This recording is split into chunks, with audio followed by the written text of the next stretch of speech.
మరి అసలు శ్రావణ మాసం ప్రాముఖ్యత ఏంటి? హ్మ్. అసలు ఇంపార్టెన్స్ ఏంటి ఈ శ్రావణ మాసంది?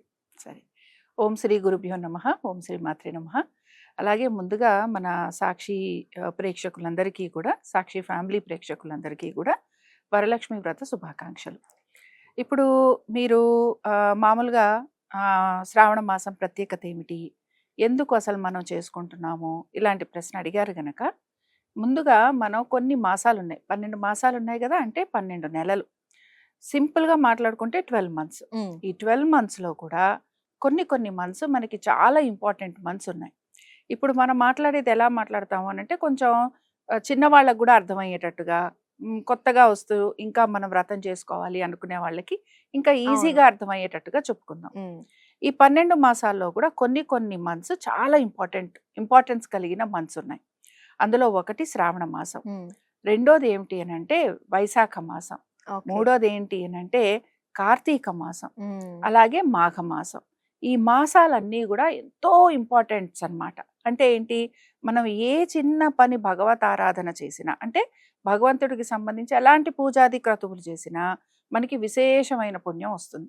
అసలు మనం అందరం ఎందుకు చేయాలి? పూజలు ఎందుకు చేయాలి? వ్రతాలు ఎందుకు చేయాలి? ఎందుకు నోములు నోచాలి? ఈ ప్రశ్న ఇప్పుడు చాలా మందికొస్తుంది కదా! అవును. దీనికి ఏమిటి సమాధానం అనంటే, మనం దేనికైనా ఎందుకు చేస్తాము అనంటే లక్ష్మీప్రదం కావాలి అని చేస్తాం. లక్ష్మి అంటే ఓన్లీ డబ్బే కాదు ఇక్కడ. లక్ష్మి అనంటే ఏంటంటే అందంగా ఉండటం కూడా లక్ష్మి. హ్మ్. మంచిగా మాట్లాడటం కూడా లక్ష్మి. నలుగురిని కలుపుకొని వెళ్ళటం కూడా లక్ష్మి. అలాగే మంచిగా అన్నం వండి పెట్టడం కూడా లక్ష్మి. డబ్బు సంపాదించటము లక్ష్మే, పొదుపు చేయటము లక్ష్మి. మన ఇంటి చుట్టుపక్కల ఉన్న ఒక మంచి వాతావరణాన్ని ఎంజాయ్ చేయటం కూడా లక్ష్మి.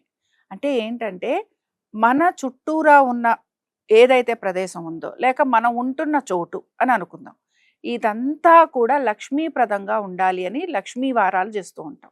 ఓకే. ఓకేనా? అంటే అంతే హ్మ్. గదా! నా మనసు ఆనందంగా ఉండాలనుకోండి. నేనేమైనా ఒక మంచి పువ్వు చూసాను. చూసినప్పుడు ఇవాళ మా ఇంట్లో బాగా మందారాలు పూసాయనుకోండి. అబ్బా! ఇన్ని మందారాలు పూసాయి. ఇవన్నీ తీసుకెళ్ళి నేను చక్కగా అమ్మవారికి పెడతాను అని అనుకుంటారు. లేదా ఈ చెట్టుకే ఉంచుదాం ఎంత బావుందో అనుకుంటాం. హుహు. అది కూడా లక్ష్మీప్రదమే. అందుకని ఏది ఉన్నా దాన్ని ఆస్వాదించటం అంటారు. ఎంజాయ్‌మెంట్ అంటాం గదా! ఏదున్నా ఎంజాయ్ చేసేదాన్ని లక్ష్మీప్రదం అని అంటారు. హ్మ్. కాబట్టి ఈ లక్ష్మీప్రదాన్ని నేనెలా సంపాదించుకోను అనంటే, అప్పుడు అమ్మవారిని ఆరాధన చెయ్యాలి. హ్మ్. సరే అమ్మవారిని ఎప్పుడు ఆరాధించను? అంటే అసలు ప్రతిరోజు ఆరాధించాలి. నేను ఇందాక చెప్పినవి కొన్ని ప్రత్యేకమైన నెలలు. కానీ అసలు లక్ష్మీ అమ్మవారిని నేను ఓన్లీ శ్రావణ మాసంలోనే చెయ్యనా అని అంటే అక్కర్లేదు. అమ్మవారిని ప్రతిరోజు పూజించు. ఎందుకు? నాకు ప్రతిరోజు లక్ష్మి గావాలి. అంతే కదా! అవును. ఇవాళ మంచిగా మాట్లాడాము. మంచిగా మాట్లాడితే మీరు బాగా నచ్చుతారు. మీకు ఇంకో నలుగురు ఫ్రెండ్స్ అవుతారు. నలుగురు ఫ్రెండ్స్ అయితే ఆ నలుగురు మీ గురించి మంచిగా చెప్పుకుంటారు. కదా! అంటే అవును. ఏంటి? అది మీరు లక్ష్మీప్రదం అన్నమాట. మిమ్మల్ని చూడంగానే అబ్బా! ఎంత అందంగా ఉన్నారు. లక్ష్మీప్రదం. అలాగే వారి ఇంటికెళ్ళాం. ఇల్లు ఎంత అందంగా పెట్టుకున్నారు. లక్ష్మీప్రదం. వాళ్ళ ఇంటికెళ్తే ఇల్లు గుమగుమలాడుతోంది. లక్ష్మీప్రదం. ఇవన్నీ కావాలి అనంటే అమ్మవారి అనుగ్రహం కావాలి. అంటే మనలోనే లక్ష్మి ఉంది అనే భావన. మనమే లక్ష్మిగా ఉన్నాము అనే ఆలోచన. ఈ శ్రావణ మాసంలోనే ఎందుకు అనంటే అసలు గమనించాల్సింది ఏంటంటే లక్ష్మీదేవిని ప్రతిరోజు పూజించాలి. ఇవన్నీ కావాలంటే ప్రతిరోజు పూజించాలి.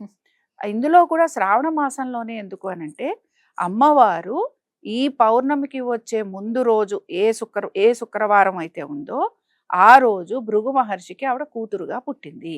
హ్మ్. మనం పుట్టినరోజు నాడే చేసుకుంటాం కదా! అలాగా అమ్మవారు శ్రావణ మాసంలో పౌర్ణమికి ముందరగా వచ్చే శ్రావణ శుక్రవారం. శుక్రవారం రోజు పుట్టింది గనక అమ్మవారిని ఆ రోజు కొలవటం అనేది కనపడుతోంది. హ్మ్. రెండో విషయం ఏమిటి అనంటే మనకి మామూలుగా క్షీరసాగర మదనం జరిగింది కదా! క్షీరసాగర మదనం జరిగినప్పుడు మనకి అనేక రకాల కామధేను వచ్చింది, శంఖం వచ్చింది. ఇలాగ అనేక రకాలవి వచ్చాయి కదా! దీంతో పాటు మనకి కా కాల ఇది కూడా వచ్చింది. ఏంటి? విషం కూడా వచ్చింది. సరే విషాన్ని శివుడు మింగేశాడు. కానీ తర్వాత వచ్చింది ఎవరు అనంటే చంద్రుడు. చంద్రుడి తర్వాత లక్ష్మీదేవి వచ్చింది. లక్ష్మి ఎప్పుడైతే వచ్చిందో అక్కడి నుంచి పరిస్థితులన్నీ మారిపోయాయి.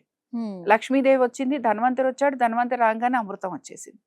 అంటే ఏంటి? లక్ష్మీదేవి ఎప్పుడైతే మన ఇంటికి వస్తుందో అప్పుడు మనకున్న కష్టాలే గాని, కన్నీళ్ళే గాని, బాధలే గాని అవన్నీ కూడా మనకి తీరిపోతాయి. అందుకని శ్రావణ మాసం శుభమాసం. అలాగే కొన్ని మాసాలలో ఏ దేవతార్చన చేసినా శుభ ఫలితం ఉంటుందన్నాను గదా! కాబట్టి ఈ శ్రావణ మాసంలో ఏ రోజు చేసుకున్నా అంటే శ్రావణ సోమవారాలే అవని, శ్రావణ శనివారాలే అవని, మంగళవారాలే అవని, శుక్రవారాలే అవని, ఇలా విశేషంగా మనం ఏ రోజు భగవంతుడిని అర్చించినా మనకి అనేక శుభ ఫలితాలు కలుగుతాయి. అందుకని ఏంటంటే ఉట్టి శ్రావణ మంగళవారం అనో శుక్రవారం అనో కాదు, శ్రావణ మాసం అంతా అధిక ఫలమాసం. అంటే నువ్వు ఏ చిన్న పని చేసినా నీకు మంచి ఫలితం వస్తుంది. అంతేగా మనకి చిన్న పని చేయాలి, పెద్ద ఎఫర్ట్స్ కావాలి, పెద్ద రిజల్ట్స్ కావాలి. చిన్న ఎఫర్ట్ పెద్ద రిజల్ట్. కాబట్టి పెద్ద రిజల్ట్ కావాలి కనుక మనం శ్రావణ మాసంలో పూజా కార్యక్రమాలు చేసుకుంటాం. అలాగే శ్రావణ మాసాన్ని విశేషమైన ఫలమాసంగా భావిస్తూ మనం దాన్ని ఆచరించడం అనేది కనపడుతూ ఉంటుంది.